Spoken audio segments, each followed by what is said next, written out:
is Erica Nichols Cook. I am currently the director of the Iowa State Public Defender's Wrongful Conviction Division here in Des Moines. I come to this work kind of in a big circle. I spent some of my undergrad time at the University of Illinois in Springfield, Illinois, and I worked with the Illinois Innocence Project. And I had been a paralegal for many years, and so I greatly enjoyed the investigative work, the files, like, thousands of pages, and figuring out the questions. And so I came to Drake for law school and spent time in the criminal clinic and as a research assistant to Professor Bob Rigg. And then I went back to Chicago and was a Cook County Public Defender for a couple years before I made yet another transition back to the Illinois Innocence Project, where I handled non-DNA cases for them and specialized in arson cases and shaken baby cases.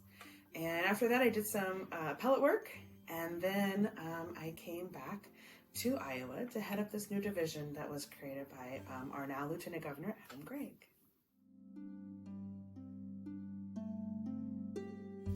As part of that office, we have partnered with the Midwest Innocence Project in Kansas City, Missouri, to identify cases, people convicted of crimes in Iowa that they are actually innocent of.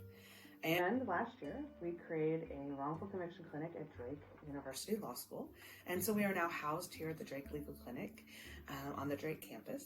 And we work with law students to teach them the causes of wrongful convictions, how to investigate, and how to prevent wrongful convictions when they go out and practice law in the communities and become prosecutors or judges someday, that they will know the signs of a wrongful conviction. So our work ranges from investigating cases, usually the most serious crimes, felonies, murders. We prioritize clients who are serving life without parole, and we look at everything. We look for any police reports, lab reports, transcripts, talk to witnesses. The client, is alleging that they are actually factually innocent, meaning I wasn't there, I didn't do it, I didn't have anything to do with it. And to get back into court, we have to have clear and convincing evidence of their innocence. And so that can be hard. That is a high burden in our legal system. And so it requires a lot of what we call boots on ground. You got to go out there, you got to knock doors, you got to talk to people, you got to find out what happened, what didn't get investigated the first time around.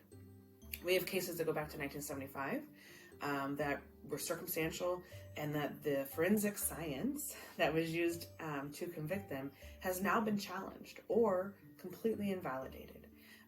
A lot of cases, for some reason, involve shoe prints in Iowa, and we are constantly evaluating whether there's other evidence that supports guilt, and if there is enough evidence of innocence to move forward.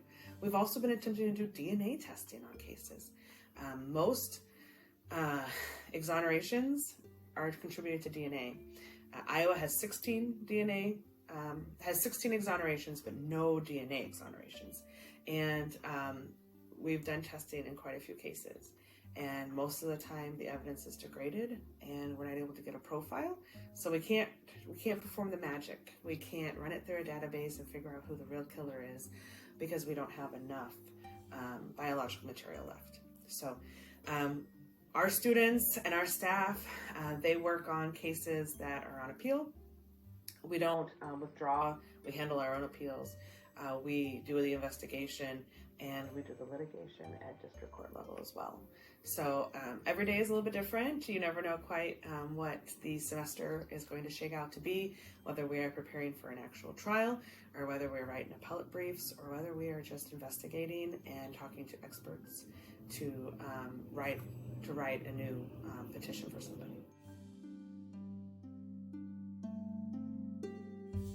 I think the biggest thing Iowans should know is that the criminal justice system is not perfect, and there have to be checks and balances to every system, and that's what our office does. We are performing an ethical obligation to review a conviction And, emotions run high. In a lot of criminal cases, they are shocking to a community to experience the loss of somebody or some kind of horrific, heinous crime. And that doesn't mean that a due process isn't deserved or shouldn't be afforded to a person. And there's no way that wrongful convictions are not happening here. And there is so much to be learned. And as you're called for jury duty and brought into the criminal justice system, and as you vote, these are things that we need to be thinking about, is how the system is just made up of people, and people make mistakes. And that includes the attorneys, the judges, the law enforcement, the scientists, everybody.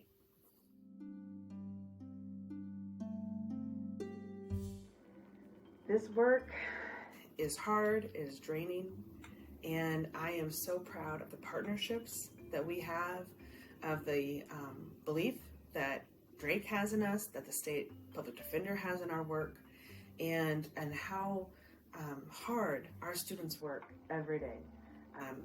The old joke is you don't be a public defender if you don't like to lose, because you get used to losing.